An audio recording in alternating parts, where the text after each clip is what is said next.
kelas Bu Priska, apakah boleh Bu? Oh, silakan Bu Jess. Kapan? Kira-kira Ibu hari ini ada jam nggak ya? Oh, kebetulan ada nanti di jam terakhir di 12B2 Bu Jess. Oh, di kelas 12 B2. 12B2. Baik, apa ya Bu nanti kita? Oke, kalau nanti materi yang akan saya ajarkan itu kebetulan materi limit trigonometri Bu Jess. Tentang limit Trigonometri. trigonometri. Baik Bu Priska, sebelum supervisi atau saya observasi ke kelas Bu Priska, boleh tidak Bu kita berdiskusi dulu? Boleh, silakan Bu Jess. Baik Bu, di sini kan nanti kan kita masuk nih ke kelas 12B2 ya Bu. Saya mau tahu dulu nih Bu, tujuan pembelajaran yang hendak Ibu capai itu apa? Oke, tujuan dari pembelajaran yang ingin saya capai nanti di materi limit trigonometri itu yang pertama, saya ingin peserta didik itu dapat memahami tentang limit trigonometri. Lalu limit trigonometri ya Bu? Memahami limit trigonometri. Lalu yang kedua, tentunya peserta didik juga harus mampu menentukan hasil dari limit trigonometri. Menentukan hasil ya Bu? Iya, Hasil dari hasil limit dari limit trigonometri. trigonometri. Itu sih Bu kalau tujuan dari pembelajarannya. Jadi ada dua ya Bu. Yang pertama, siswa itu dapat memahami limit trigonometri dan kemudian peserta didik juga mampu menentukan hasil dari limit trigonometri tersebut ya Bu. Baik Ibu, kalau untuk area pengembangan yang hendak Ibu capai dalam kegiatan pembelajaran nanti apa ya Bu? Oke, untuk area pengembangan yang ingin saya capai nanti di dalam kelas 12B2, saya ingin sekali tuh anak-anak bisa aktif ya Bu ya. Bisa aktif, bisa kondusif, dan bisa nyaman gitu ya di dalam pembelajaran matematika. Lalu yang tentunya ketika mereka bisa aktif, berarti kan mereka bisa mengikuti materi dengan baik. Itu sih Bu. Baik ya Bu, berarti lebih berpihak pada murid ya Bu ya? Iya. Untuk strategi yang dipersiapkannya apa Bu? Oke, untuk strategi tentunya saya harus melakukan yang namanya pembelajaran secara berdiferensiasi, Ya, di mana nanti yang saya harus memperhatikan diferensiasi dari konten, proses, dengan bahkan produknya seperti itu. Lalu yang kedua, saya juga mengintegrasikan pembelajaran dengan pembelajaran sosial emosional seperti itu. Jadi saya melakukan yang namanya teknik stop agar anak-anak bisa rehat sejenak di dalam pembelajaran. Berarti ada 3 ya Bu strategi yang Ibu siapkan saat pembelajaran nanti, yaitu pembelajaran berdiferensiasi konten, produk dan hasil dan proses ya Bu. Lalu ada integrasi pembelajaran sosial emosional dengan menggunakan teknik stop ya, 2 ya Bu. 2. Baik Ibu, sudah cukup kayaknya ya Bu diskusinya. Boleh kita ke kelas sekarang Bu? Boleh, mari Ibu Jessi.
Ada berapa orang yang dispen? Ada 2 terus yang sakit 4, tapi yang tercatat baru 1. Ya, tapi tolong dilengkapin ya. Berarti yang nggak masuk hari ini ada berapa? 6. Oke, siapa aja? Vincent, terus Cindy, Hanum,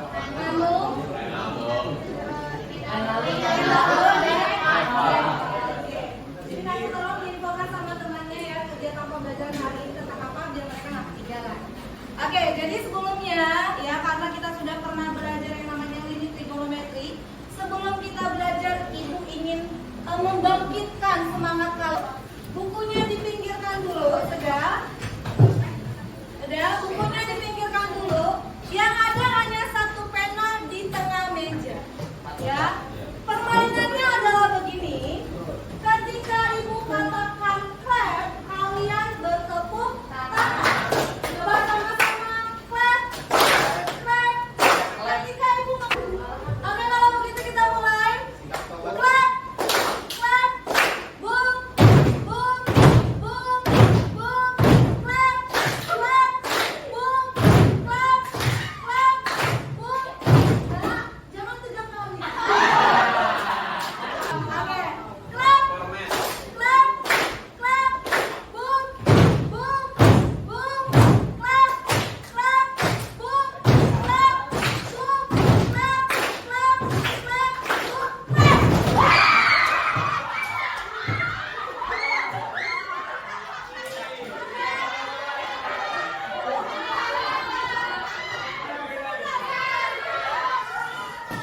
Ibu bingung ya, ini rupanya ada 2.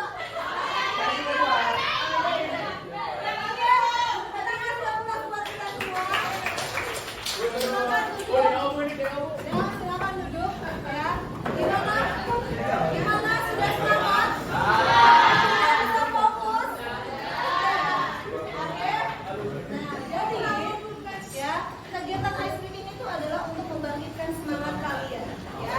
Jadi kita perlu yang namanya meregangkan segala otot-otot ya kan, meregangkan segala pikiran supaya bisa berfokus dan berpusat kepada Ibu ya. Sepakat ya? Tahu kan keyakinan kelas kita kemarin apa? Apa aja?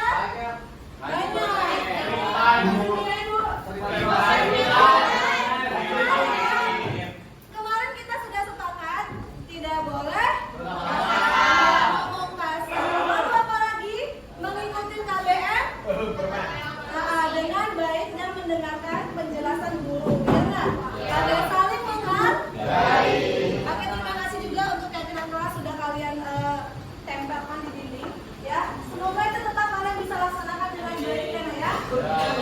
Jadi hari ini materi kita yaitu tentang limit fungsi trigonometri ya. Tujuan dari pembelajarannya itu apa? Yang pertama sama-sama kita baca.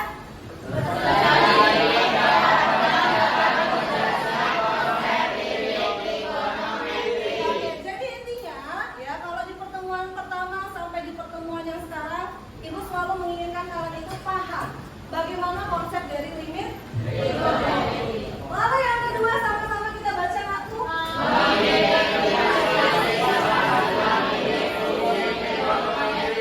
Oke, kalau begitu nanti ada namanya sifat-sifatnya ya. Lalu yang ketiga apa? Dan yang terakhir adalah bagaimana nanti kalian menentukan ya, menyelesaikan permasalahan yang ada pada soal limit trigonometri. Oke, kalau begitu coba kita perhatikan ya. Sebelumnya ya, kalian pasti sudah pernah belajar yang namanya tentang limit trigonometri. Ibu pengen apakah kalian masih mengingat materi pertemuannya di hari Kamis, benar? Ya. Coba soal nomor 1. Di sini ada ditanya, tentukan nilai limit dari x menuju 0 dari min 4 kuadrat 3x dibagi 4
ya. Nanti jawabannya 3 ya, Meg ya. Ya, coba ya, Ono. Nah, jadi soalnya itu sin 3x, sin 2x, cos 2x, x sampai benar. Nah, ini awalnya sin 2x sama 2x ini kita bagi dulu semua cuma tadi 3 ini. Akhirnya sifat limit ya, sifat limit. Akhirnya 2x per 2x ini jadi 1 plus. Habis itu sisanya sih 3x kan 1. Karena x yang lebih 0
Kalau kesini nanti balik lagi ke kosnya. Iya nggak? Yaudah. Ada nggak identitas yang ini? Kira-kira. Ada nggak identitas yang ini? Ada nggak? Ada nggak identitas yang ini? Ada. Oke, kalau begitu, bagaimana ya kira-kira supaya dia menjadi cos kuadrat? Coba, bagaimana dia supaya jadi cos kuadrat? Siapa tadi? Iya, 1 min sin kuadrat X. Bu, kenapa kita nggak pakai yang ini? Karena nanti awalnya masih tetap ada mengandung variabel cos. Sementara pada limit nilai cos harus diubah menjadi sin. Sampai sini bisa ya? Hati-hati nah. Jadi nggak semua identitas itu bisa kita ubah ke dalam bentuk yang ada pada nilai kosinus. Ya, intinya pintar-pintarnya kamu bagaimana mengubahnya supaya atas dan bawah menjadi nilai 1. Sampai sini bisa? Oke, kalau begitu coba kita perhatikan. Kita ubah dulu, berarti limit berapa ini nak? X per 2 dari. Silakan kita ubah.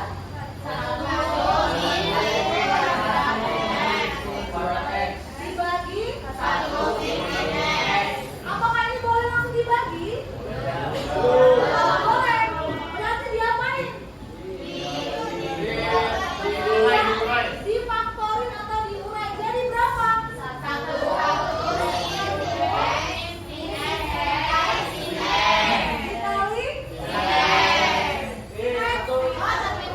dikali berapa? Sekretaris nah. Silakan. Oke, bawa lagi ke sini. Ingat nggak bagaimana cara mengkuadratkan bentuk ini? Bagaimana? Ayo, bagaimana memfaktorkannya? Apa? A min B A plus C. Sama nggak dengan yang ini aku? Sama nggak? Kita anggap ini A, kita anggap ini B. 1 kuadrat kan 1. Sama nggak? Anggap ini A, anggap ini B. Berarti ini gimana? Dibagi berapa? 1 min X. Nah, ada nggak yang bernilai 1? Ada.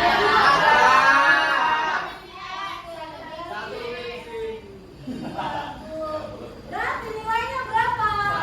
1. Samping ya.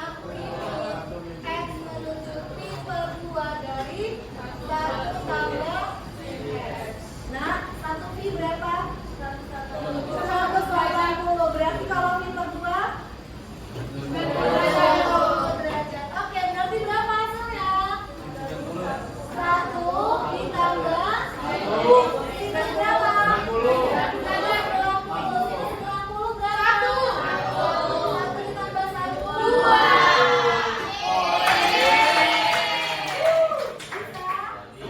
Ada yang mau ditanya? Masih bingung yang mana? Aku coba. Ini ya? Ya, oke. Nah, ingat kembali identitas yang pertama, ya, yang paling dasar, yang harus kalian kuasai itu adalah ini nah. Ya, kalau ada sin kuadrat X tambah cos kuadrat X sama dengan 1, boleh nggak sih Bu? Ketika ada pertanyaan berapa ya nilai dari cos kuadrat X, udah tinggal kita pindah luaskan aja. Sinus pindah luas ke luas sebelah kanan. Kalau pindah luas berarti yang tadinya positif jadi negatif. Makanya menjadi 1 kurang sin kuadrat. Tetapi kalau ibu tanya, kalau sin kuadrat X menjadi apa nak? Cos kuadrat X. No, bukan cos. Ini cos kuadrat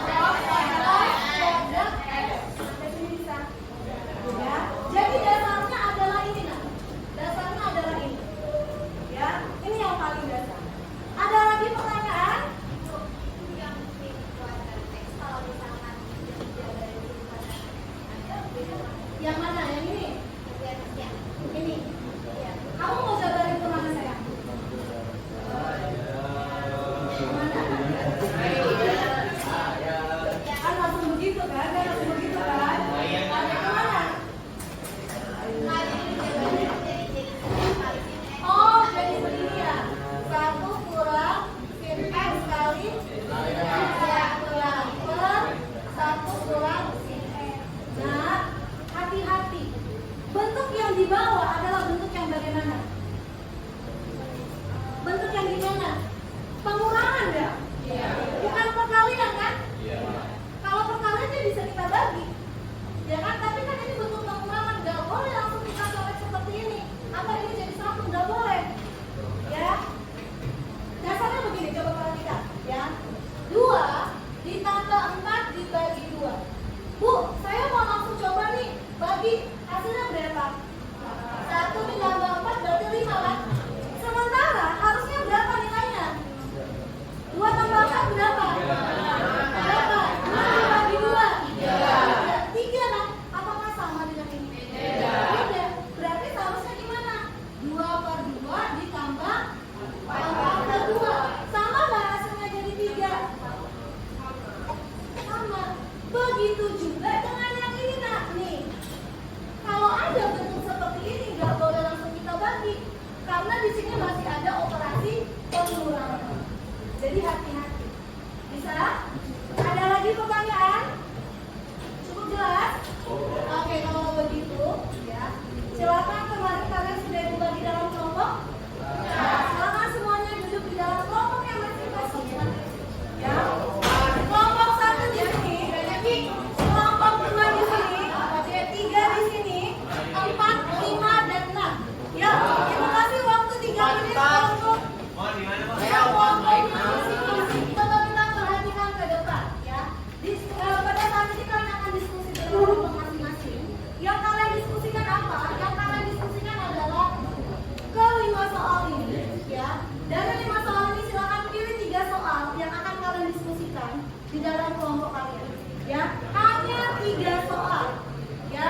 Silakan kalian diskusi kira-kira bagaimana tata penyelesaiannya, bagaimana bisa begini, ya. Dari mana hasilnya, ya. Ibu kasih waktu kira-kira dalam waktu 20 menit bisa? Bisa. Oke, silakan dilakukan sekarang, ya. Ibu.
Apa ada pertanyaan yang mana? Iya, bentar nak.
Baik kan?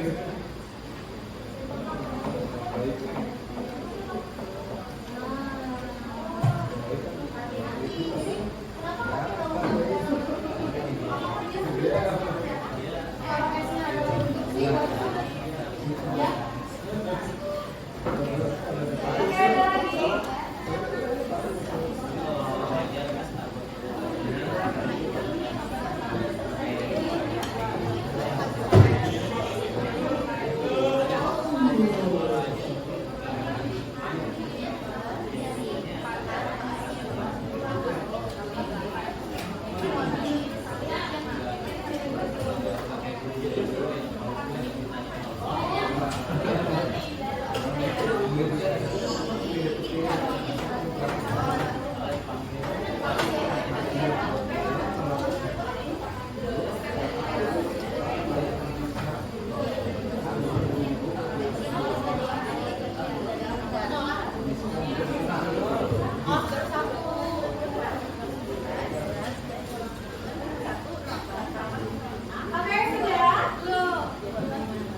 dan sebisa mungkin kalian bisa tenang. Coba semuanya duduknya mengarah ke depan, mengarah ke depan. Ibu pengen kita itu berhenti dulu dari semua kegiatan-kegiatan kita supaya apa? Supaya kalian bisa relax dan kembali fokus. Ya, supaya kalian bisa relax dan kembali fokus. Oke, silakan aku. Ya, ibu mau kalian ambil posisi duduk tegak. Ambil posisi duduk tegak. Ya. Silakan taruh tangan kalian ke paha kalian masing-masing. Ya. Silakan taruh paha kalian ke tangan kalian masing-masing. Ya. Ya. Yang ingin ibu harapkan adalah apa? Kalian bisa fokus. Ya. Silakan semuanya diam dulu sejenak. Ya. Boleh kalian pejamkan mata kalian. Kalaupun tidak mau pejamkan mata, silakan mengarah ke bawah. Ya, silakan arahkan pandangannya ke bawah. Tidak ada yang berbicara, kita coba fokus sejenak, berhenti sejenak. Ya, nikmati nafas yang keluar dari hidung kalian. Ya, coba ditarik nafasnya, hembuskan. Sekali lagi ditarik nafasnya, hembuskan. Nikmatin kursi yang menopang posisi duduk kalian. Ibaratkan kalian aku sedang berada di satu pantai. Dan kalian sedang menikmati air yang mengalir di sekitar kalian. Kalian mendengar kicauan burung. Kalian mendengar aliran air.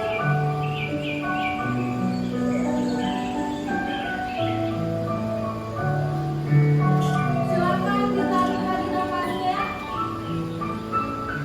Hembuskan. Lakukan sebanyak 4 kali. Ditarik nafasnya. Hembuskan. Ditarik nafasnya. Hembuskan kembali. Secara perlahan saja. Ditarik nafasnya. Hembuskan.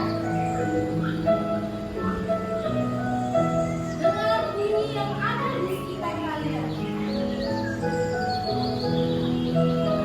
Ya. Ya, silakan fokus. Ya.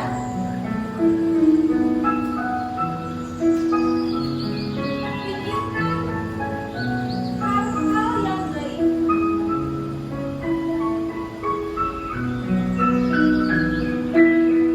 Fokuskan dirimu. Tenangkan dirimu.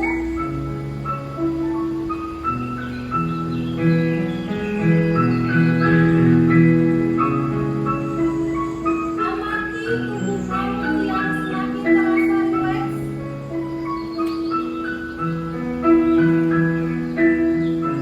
Mari tarik nafasnya semakin lebih lambat. Lalu kembali hembuskan dalam hitungan 4. Dan pada saat kamu bernapas,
Limit trigonometri Bu, saya jadi paham gimana cara menyebulahkannya dan menyelesaikan soal-soal seperti itu.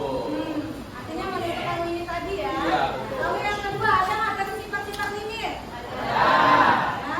Jadi aku berharap nanti untuk di pertemuan selanjutnya kita akan masuk pertemuan tentang limit trigonometri untuk x yang menuju infinity. Ya, kalau kemarin adalah 0, hari ini k atau menuju angka. Sekarang nanti untuk di pertemuan berikutnya adalah x menuju infinity. Ya, ibu berharap kalian bisa tetap semangat ya untuk di pertemuan berikutnya. Jangan lupa nak ya, kalau belajar selalu persiapkan dulu dari rumah supaya apa yang disampaikan bisa lebih kalian pahami dengan baik ya. Oke, kalau begitu ya ibu akhirnya sampai di sini. Selamat. Ada kemarin. Oh, kemarin ada bagian terakhir. Oke, selamat dibagi ya. Perjanjian kesepakatan kita kemarin. Kalau begitu nanti aja sebentar kita tahan dulu ya. Ibu akhirnya sampai di sini bisa? Oke, ibu akhirnya selamat pagi nak.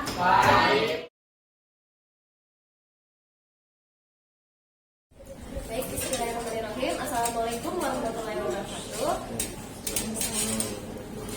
Kembali saya lagi dengan saya yaitu calon guru penggerak angkatan 11 yakni Jessi Wailan Arum. Saya berasal dari SMA Negeri 4 Cibinong. Di sini saya akan melakukan kegiatan modul 2.3 yaitu tentang aksi nyata pembelajaran coaching untuk supervisi akademik. Kebetulan di samping saya sudah ada rekan saya yaitu Bu Friska.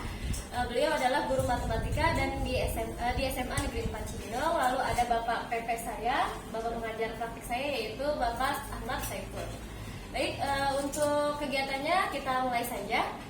Bagaimana kabarnya Bu Friska? Alhamdulillah baik. Sehat. Bu Desi gimana? Alhamdulillah baik. Bu Friska, punten nih, saya mau izin untuk berdiskusi dengan Bu Friska terkait kegiatan observasi yang sudah saya lakukan di kelas Bu Friska kemarin. Apakah diperbolehkan Ibu? Boleh, siap. Mangga Bu Desi gimana? Kita mulai saja ya Bu. Pada kegiatan pembelajaran yang telah Ibu lakukan kemarin, menurut Ibu, perasaan Ibu bagaimana setelah melakukan pembelajaran yang telah saya observasi kemarin? Oke, terima kasih Bu Desi dan buat Bapak Saiful izin ya Pak. Oke, mengenai pembelajaran yang saya lakukan di ruang kelas B2 12B2 itu perasaan saya sangat senang tentunya ya Bu Desi ya, karena saya merasakan minat dan ketertarikan anak-anak pada saat belajar itu sangat antusias. Jadi saya merasa cukup puas gitu ketika mengajar di kelas itu. Puas ya Bu atas pembelajaran yang telah Ibu lakukan kemarin kan. Kebetulan kemarin dengan materi apa ya Bu? Oh, untuk pembelajaran kemarin itu kita masuk di materi limit trigonometri digest. Baik Ibu, limit trigonometri. Kalau untuk tujuan pembelajarannya bagaimana Ibu? Apakah sudah tercapai belum Ibu pada saat kegiatan pembelajaran kemarin? Oke, untuk tujuan pembelajaran kemarin kan saya berharap anak-anak itu peserta didik dapat menentukan nilai limit dari fungsi trigonometri, dan ketika saya mengaplikasikannya di dalam kelas 12B2 dan itu memang terlihat mereka bisa seperti itu. Walaupun memang mungkin belum 100% ya Bu Jess ya, baru mungkin adalah 1 atau 2 anak yang mungkin masih kewalahan dalam mengikuti pembelajaran. Tapi kan menurut saya secara keseluruhan, secara yang saya pandang itu mereka masih bisa mengikuti. Dan menurut saya masih kecapai tujuannya. Tujuannya sudah tercapai ya Bu, walaupun ada beberapa anak masih yang mungkin sibuk sendiri ya Bu ya dalam kegiatan pembelajaran tersebut. Baik Ibu, kalau Ibu lihat terkait dengan anak yang belum 100% mengikuti pembelajaran Ibu, kira-kira anak tersebut kenapa gitu Bu? Alasannya kenapa gitu Bu? Oke. Kalau di dalam kelas itu kan pasti ada aja yang hambatannya Bu Jess ya, ada halangan beberapa anak yang mungkin belum 100% hadir pikirannya untuk kita. Nah, salah satu yang saya perhatikan mungkin satu, adanya anak yang memang belum siap dalam mengikuti pembelajaran. Salah satunya mungkin masih sibuk dengan pegang HP, atau yang kedua berbicara ketika pada saat kita menerapkan, artinya melakukan kesibukan-kesibukan lain seperti itu. Nah, kalau saya perhatikan mungkin karena belum ada rasa ketertarikan bisa jadi, atau mungkin memang belum merasa membutuhkan pembelajaran itu bisa jadi. Jadi itu ya Bu ya penyebab anak tersebut masih belum fokus maksimal kepada pembelajaran yang Ibu lakukan. Baik Ibu, kalau untuk strategi yang Ibu lakukan dalam menghadapi anak-anak tersebut gitu yang belum fokus dalam pembelajaran Ibu, ada tidak Ibu strategi yang Ibu lakukan? Oke, tentunya kan kita sebagai guru punya banyak taktik ya Bu Jess ya kalau menghadapi namanya anak-anak. Anak yang begini kira-kira bagaimana, anak yang begini kira-kira bagaimana. Biasanya kalau dalam pembelajaran kayak kemarin tuh contoh kecil aja di kelas 12 B2 yang terlihat kan ada anak yang mungkin sedikit mengantuk ya Bu Jess ya. Cara saya adalah supaya gimana dia merasa nggak tertekan tapi tetap bisa aktif, dan kita nggak langsung menyudutkan dia kenapa bisa tertidur seperti itu. Ya jalan satu-satunya ya kayak nanya secara random aja gitu, jadi biar langsung tiba-tiba nerd gitu kan, walaupun sebenarnya tiba-tiba jadi kan sedang bertanya ya, jadi kaget gitu ke anaknya ya Bu, jadi anaknya langsung respon gitu cepat gitu ya Bu, responnya cepat walaupun kadang masih bingung ya Iya. nanya apa. Terus yang kedua tentunya kan kita harus menyediakan atau memfasilitasi anak-anak itu dengan pembelajaran yang menarik ya. Salah satunya kita harus memberikan kayak ice breaking sebagai pemancing mereka untuk tetap semangat. Yang kedua menyediakan pembelajaran yang berdiferensiasi, karena tentunya dengan pembelajaran berdiferensiasi ini sangat membantu anak-anak ya dalam mengikuti sebenarnya anak-anak ini minat bakatnya bagaimana, karena nggak semua anak-anak itu bisa belajar tentunya mendengar saja, atau ada juga anak yang bisa belajar atau cepat tanggap itu ketika melihat video atau mungkin dengan cara membaca buku, karena setiap anak itu kan punya kapasitas dan minat yang berbeda-beda. Nah, salah satunya yang sedang saya upayakan adalah bisa memberikan pembelajaran yang berdiferensiasi. Jadi Ibu salah satu strateginya yaitu menciptakan pembelajaran berdiferensiasi di kelas ya Bu, supaya bisa mengetahui kebutuhan peserta didik ya, yang ada di dalam kelas tersebut. Baik Ibu, kalau untuk penilaian nih Bu, dari 1 sampai 10 pembelajaran yang Ibu telah lakukan kemarin, menurut Ibu ada di posisi berapa? Aduh, ini 100 tapi nggak mungkin Iya, karena masih ada yang itu ya, sibuk Iya, dengan nggak dirinya ada- sendiri. nggak ada yang sempurna sih sebenarnya ya, namanya proses dalam pembelajaran tapi nggak akan pernah mencapai namanya 100. Karena kalau menurut saya sendiri sih kayaknya masih di angka 8 mungkin ya Jess ya, 8 kalau dari saya melihat, tapi nggak tahu kalau dari kacamata orang lain seperti itu Jess. Tapi mudah-mudahan kedepannya bisa meningkat seperti itu. Amin ya. Alhamdulillah. Jadi 8 ya Bu nilai yang bisa Ibu berikan dalam pembelajaran kemarin. Baik Ibu, dari hasil pembicaraan kita hari ini Bu, kira-kira Ibu dapat menyimpulkan apa gitu Bu dari kegiatan diskusi kita ini? Terima kasih ya Bu Jess, berdasarkan hasil dari pembicaraan dengan Bu Jessi, saya jadi merasa sedikit melakukan refleksi sih sebenarnya ya. Jadi saya melihat, oh iya ya, pembelajaran kemarin di kelas 12 B2 itu bagaimana. Jadi saya teringat kembali, apakah anak-anak memang sudah merasakan sepenuhnya kehadiran guru dalam kelas, apakah pembelajaran yang saya lakukan itu benar-benar berpihak pada murid, apakah pembelajaran yang saya lakukan itu memberikan dampak yang baik buat anak-anak. Jadi saya melakukan refleksi ketika Bu Jessi bertanya seperti ini gitu. Lalu yang kedua, saya merasa mungkin ketika saya melakukan pembelajaran ada yang sedikit mungkin kurang tepat, jadi saya menyadari. Jadi terima kasih banyak Bu Jess, ketika saya berbicara dengan Bu Jessi, jadi saya melakukan refleksi seperti itu. Jadi lebih lega ya Bu? Jadi lebih lega, jadi kayak gak merasa ternyata ada yang tadi salah, mungkin tidak merasa diintimidasi seperti itu. Berarti jadi memberikan pembelajaran kita ini sudah sampai ke murid atau belum, sudah sepenuhnya berpihak pada murid atau belum. Baik Bu Priska, mungkin itu saja yang bisa saya diskusikan dengan Bu Priska. Semangat selalu ya Bu Priska dalam mendidik dan memberikan yang terbaik untuk anak-anak semuanya. Semoga kedepannya Bu Priska menjadi lebih semangat lagi, lebih hebat lagi ya, lebih mengerti kondisi dan kebutuhan yang dimiliki oleh setiap peserta didiknya. Mungkin itu saja Bu Priska, terima kasih. Assalamualaikum warahmatullahi wabarakatuh. Baik, Bu Jesse dan Bu Priska, obrolan tadi luar biasa untuk pasca observasi ya. Saya mulai saja. Mohon izin, boleh saya memberikan umpan balik? Boleh Bapak, mangga. Baik, bismillahirrahmanirrahim. Bu Jesse dan Bu Priska, untuk diskusi percakapan observasi yang sudah dilakukan tadi sangat puas, luar biasa. Ada report, ada keberanian.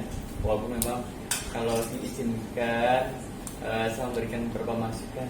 Iya, Ya, bukan untuk mencari kekurangan, tapi untuk perbaikan di kemudian hari. Ya. Tadi sudah melalui ini ya, konsep Tirta dalam memberikan percakapan observasinya. Sudah Bapak, sudah ada Mungkin tujuan. yang terakhirnya kayaknya belum. Oh, belum yang terakhir ya? Ya. Nanti saya mulai misalkan ketika menanyakan perasaan itu saya sebaiknya minta izin. Oh, gitu. Ya, itu yang pertama. Jadi karena kan ini bagian perasaan orang ya. Iya, betul. Kalau bikin perasaan kamu gimana? Kayaknya itu bagian dari psikologis. Nah, ini penting ketika nanti Bu Desi jadi kepala sekolah dan menuju kamu suka nggak? Kan perasaanmu tadi. Jadi saya udah kenal akrab jadi ya itu kemudian belum natural. Iya, belum Di Bapak. awal-awal agak sedikit kaku walaupun dan di akhir agak lebih cair ya. Iya. Benar, di awal grogi Pak, karena ada Bapak juga di sini. Iya, itu. Kemudian termasuk ketika bahas tentang ketersaian, Iya, tentunya terbantu oleh Bu Priska yang udah berpengalaman. Itu. Kemudian ketika menanyakan tentang ketersaian, misalkan ada siswa yang ya menurut Bu Priska belum 100%. Kalau bisa jangan ditanya tentang alasannya. Menurut berdasarkan pengamatan Bu Priska, apakah anak-anak sudah mengikuti semua tujuan dari belajar yang Bu Priska sampaikan? Lebih ke pengamatan Ya, karena lebih akademis. Karena kalau alasan lebih sifatnya subjektif, terserah suka-sukanya Bu Priska. Tapi kalau berdasarkan pengamatan mungkin oh iya tadi di kelas rujukannya ini kalau bisa bahasa alasan di tengah bisa dengan pengamatan, bisa hasil identifikasi ketika ketersaian pembelajaran di kelas. Kemudian area yang dikembangkan itu juga belum terlihat. Ya, kan di observasi kan sebetulnya ada pasca pra, ya, observasi itu kan ngomongin tentang area pengembangan. Apakah tadi kita udah sepakat di awal di pra ada area pengembangannya apakah muncul? Ya, Jadi baru sudah kan- disebutin sih. ya walaupun secara pembelajaran. tidak eksplisit ditanyakan dalam bentuk pertanyaan ketersaian. Iya. Begitu. Memang khawatirnya dalam video itu kan jadi rujukan. Nah, itu harus ini ekspresikan. Kemudian refleksi dari juga sudah bagus untuk misalkan tadi refleksi sudah, kemudian apa menghadapi orang yang berbeda juga pasti punya permasalahan yang berbeda seperti itu. Jadi butuh ya latihan terus dan dilanjutkan. Ya, Iya, ya itu saja. Mohon maaf sekali Ya, lagi Bapak, terima mudah-mudahan kasih. kapan baliknya bermanfaat.